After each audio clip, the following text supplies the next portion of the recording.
হচ্ছে ওকে তোমার পছন্দ হয়েছে। তুমি এরকম কিভাবে বলতে পারো? এমনি এমনি বলিনি, তোমাকে দেখেই বলেছি। একটু দাঁড়ান, ও তোমাকে নিজের বস্তিতে নিয়ে যাবে যেখানে হয়তো তুমি তোমার কিডনি হারিয়ে ফেলবে, বা বুঝতেই পারছো আমি কি বলছি। কোনো ব্যাপার না, আমি দেখে নেব।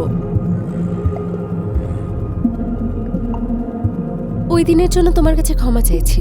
নিজের নাম না বলার জন্য নাকি নাম্বার না দেওয়ার জন্য? আমি বেন। অ্যাম্বার।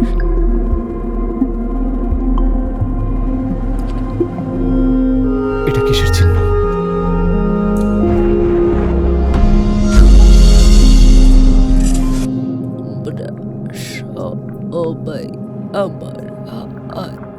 এটা তো প্রেতাত্মার গলার আওয়াজ।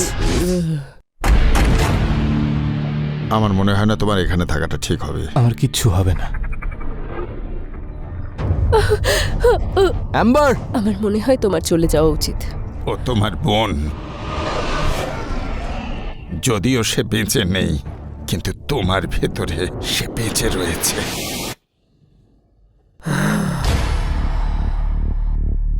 আমার এক যমজ বোন ছিল, আমাদের অপারেশন হয়েছিল, আর তারপরও আর বাঁচেনি। আমার সাথেই শুবেন।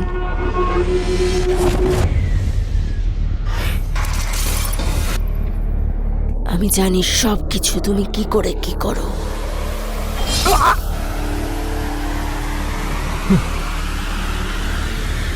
তুমি কি চাও? হ্যাঁ,